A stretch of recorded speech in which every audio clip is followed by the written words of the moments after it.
Good morning, I'm Chef Dave Moeller from Sullivan University, and today I'm here to talk about sous vide. Sous vide is considered by some to be a more modern cooking method, when in reality it isn't all that modern. The thing that is modern is the technology involved. We've got much better equipment to do this with, so it makes our job a lot easier. To kind of sum it all up, sous vide means cooked in a vacuum. And what I have here is a duck breast. It's been sealed. You can use a food saver. We have a big food saver here. It's a cryovac machine. And basically what that does is removes any air from that package. What that also allows us to do is to seal in flavors. It seals in moisture. It allows us to cook it at a very, very finite temperature, meaning that there's very little chance that I'm actually gonna overcook that duck if I know what I'm doing. So what we're gonna do, and I'm gonna explain this machine first. This is called an immersion circulator. An immersion circulator basically controls temperature and it circulates water. That's important to us for this cooking method because in a pot of boiling water or a pot of simmering water on top of the stove, that water isn't consistent in temperature from top to bottom or side to side.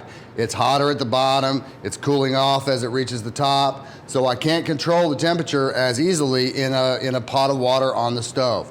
This, on the other hand, you can see it's set at 54.6 degrees.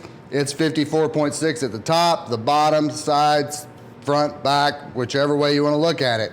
And that allows me to cook anything in this thing as close to a tenth of a degree from where I want it.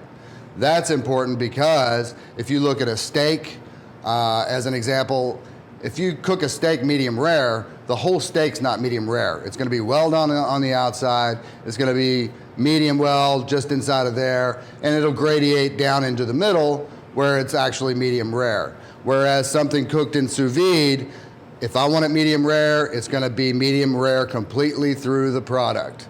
That allows me a better finished product, and the fact that it's preserving the moisture, it's preserving the flavor, it will actually save nutritional value in vegetables.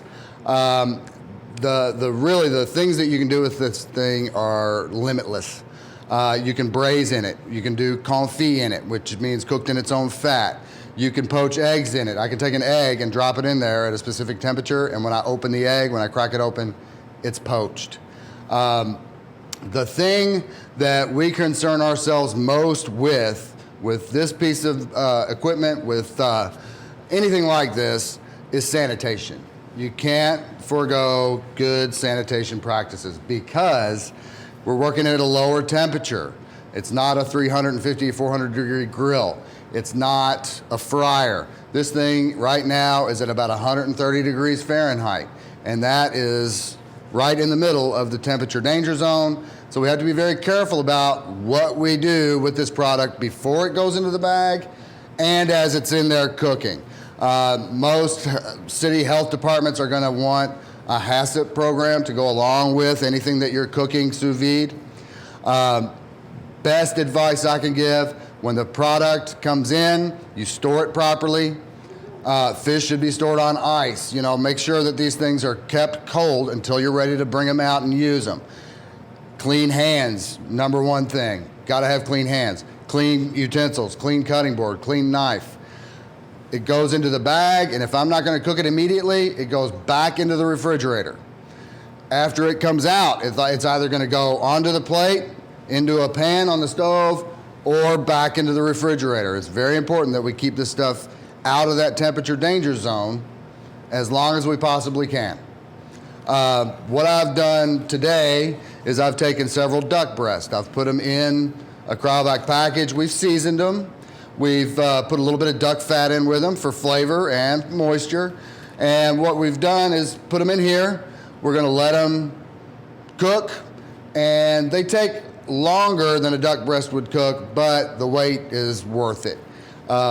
These have been in for about 2 hours at 54.6 Celsius. That's about 132 to 133 Fahrenheit. They're gonna cook slow and low, which is gonna keep that protein from overcoagulating. It's gonna keep it from drying out. And when we pull it out, we can give it a quick sear. That's gonna crisp that skin up, and we're ready to serve. Good enough? So, I've got one here that I've already cooked, and you can see that fat pour out of there. This duck is done. It's ready to cook. It's ready to sear, I should say. Basically, at this point, all I have to do is reheat it. So what I'm gonna do for a duck breast normally is I'm gonna score that skin carefully. I don't wanna get down to the meat, but I'm gonna score that skin, and then we're gonna heat a pan, and we're gonna sear that duck. That's gonna get that skin crisp without overcooking the duck itself. So we're gonna heat a pan. Got it. Give me a little butter. Okay. So when we go to sear something, we want to make sure we're doing it the right way. Especially a high dollar item like duck. You can name it: fish, poultry, beef, veal, lamb, whatever you got. There's a right way and a wrong way to sear an item. Basically, I'm looking to caramelize the exterior without overcooking the middle. I want to build flavor and eye appeal with that sear. Nobody wants to eat that duck skin like it sits, so I want it crisp, I want it colored. So the way to do that is you always heat the pan, add fat, heat the fat, add the food. And that's about ready. So that's gonna go in and sear for a moment.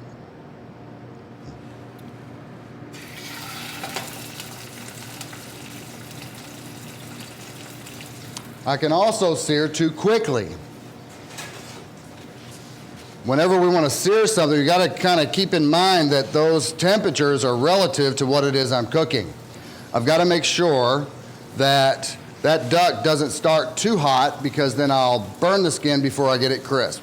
So you're always kind of walking the fence as far as how high should that high temperature be. It's always a high temperature cooking method, but depending on the size, possibly the width of that product, that's going to tell me exactly how high or low that flame needs to be. The benefits of this, I could go on and on about. This thing will, I say I've got a restaurant and I want to serve duck breast. It's much easier to sear it for 3 or 4 minutes than it is to try and cook it from raw to cooked, which is going to take much longer. So my ticket times are going to be a little bit less. That gives my cooks an opportunity to stay ahead and not get in the weeds.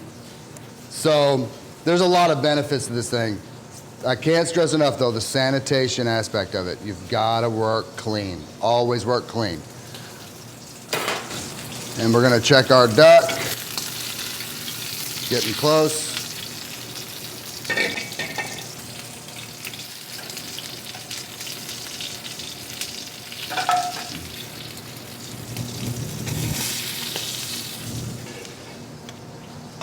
This is duck fat that we put in with the duck, and that's going to help keep it moist while it's in the immersion circulator. There's also some jus, some liquid off of that duck breast. A lot of times I'll add a little of that to my sauces. I'll use it to saute maybe the accompaniments that go with that food product. I'm trying to keep my flavor profiles in line.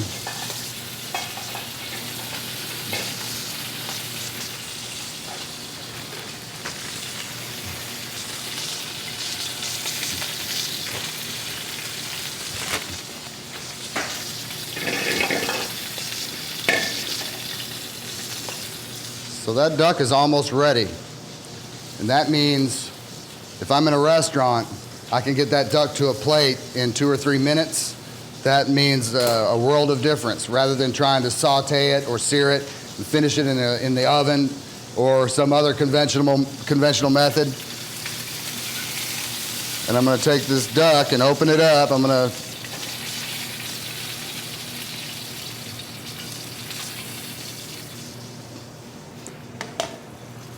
Now, although it's been cooked in sous vide, I've seared it, so I'm gonna need to let that rest. For something this small, Doesn't take very long, maybe a minute or so. The bigger the item, the longer you want to let it rest before you cut it. When we pull a roast out of the oven and we go to cutting on it immediately, you lose a lot of moisture, you lose a lot of juice. The sous vide actually helps keep that from happening, but I'm still gonna make sure that I let it rest for a minute or so.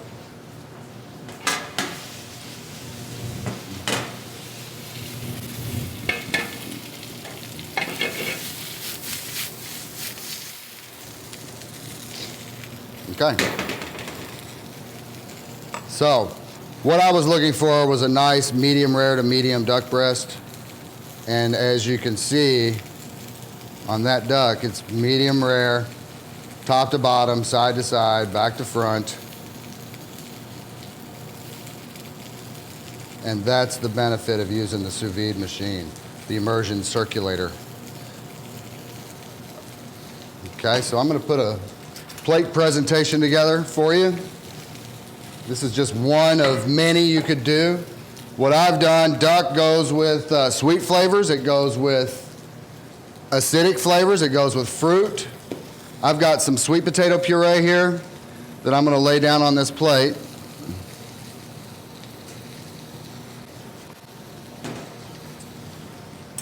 And then we're gonna lay our duck down on this plate.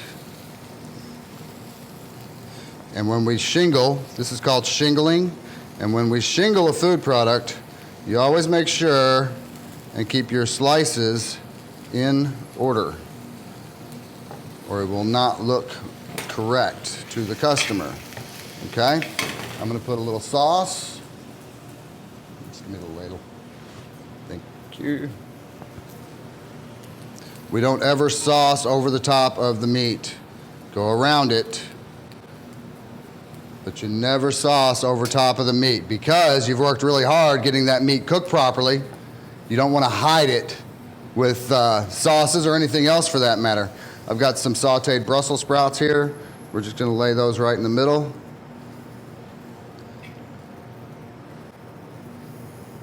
And we've got duck sous vide, sweet potato puree,